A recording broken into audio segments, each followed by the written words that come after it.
चीन के बढ़ते निवेश से भारत की श्रीलंका के प्रति चिंता स्वाभाविक ही है। चीन के कर्जे में श्रीलंका तकरीबन डूब चुका है, लेकिन श्रीलंका द्वारा भारत को हमेशा ये ढाढ़स बंधाया जाता है, ये बातचीत की जाती है कि भारत के सुरक्षा रिश्तों पर आंच नहीं आने दी जाएगी। ये श्रीलंका का आश्वासन भारत के प्रति हमेशा रहता है।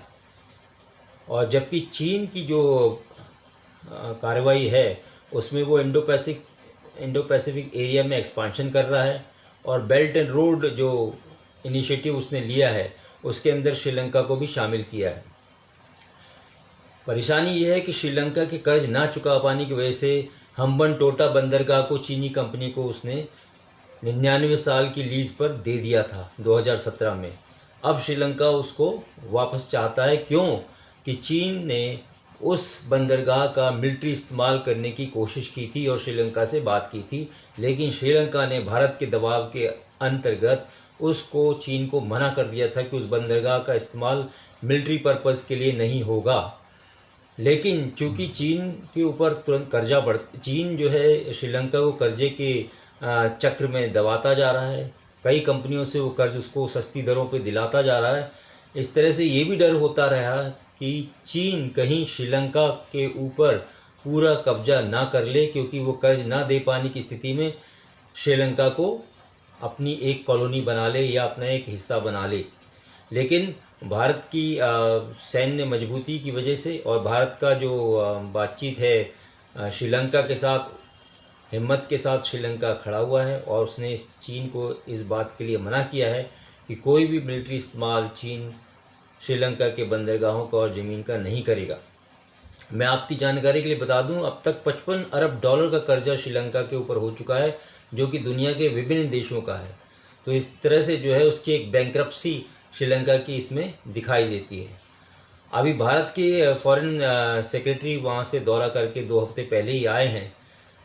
उसके तुरंत बाद general Naravane, chief of army staff जो हैं वो गए हैं 4 दिवसीय दौरे पर श्रीलंका के, वहाँ के CDS के न्योते के ऊपर। तो जैसे ही वो पहुँचे उनका भव्य स्वागत खुद CDS ने जो श्रीलंका के हैं उन्होंने किया और बड़ी गर्मजोशी से उनको अपने देश में स्वागत किया और बुलाया मेहमान के तौर पर। तो अब ये देखना है कि क्या बातचीत होती है। हालांकि दोनों देशों के फॉरेन सेक्रेटरी अभी बात करके गए ही हैं, तो उसमें ये कहा गया है फिर से कि भारत और श्रीलंका रक्षा और सुरक्षा में अपना सहयोग मजबूत रखेंगे, बढ़ाते रहेंगे और नए एरियाज़ के अंदर भी वो प्रगति करेंगे। लेकिन भारत की चिंताएं अपनी हैं, क्योंकि श्रीलंका के ऊपर चीन का बढ़ता हुआ इकोनॉमिक या फाइनेंशियल प्रभाव है, कर्ज में डूबने की उसकी स्थिति है।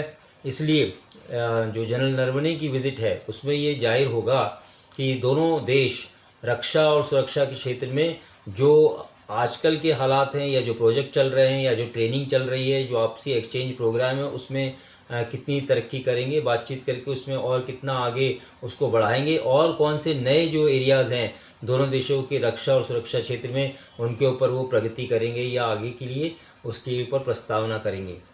मैं आपको ये बताना चाहूँगा कि जनरल नरवणे जो है वो प्रधानमंत्री और राष्ट्रपति गोटाबाया और पाक्से जी से दोनों से मिलेंगे और अपनी चिंता भी जाहिर करेंगे श्रीलंका में चीन के बढ़ते हुए प्रभाव को, कि उसका जो है मिलिट्री प्रभाव ज़्यादा चीन का ना बढ़े और जो इकोनॉमिक कंडीशन उसके बारे में भी बात होगी। हो सकता है कि भारत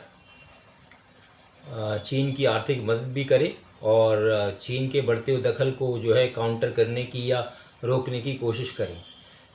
तो देखेंगे, समय बताएगा कि किस तरह श्रीलंका जो है दोनों देशों के बीच संतुलन बना के रखता है। एक तरफ से आर्थिक कर्ज का बोझ जिससे चीन उसको हड़पना चाहता है श्रीलंका को, और दूसरी तरफ भारत जो उसका सच्चा दोस्त है और दोनों की संस्कृति समाज एक दूसरे से मिलता जुलता है, वो आपस में कितने मित्रता और सहयोग का भाव रखते हैं। धन्यवाद।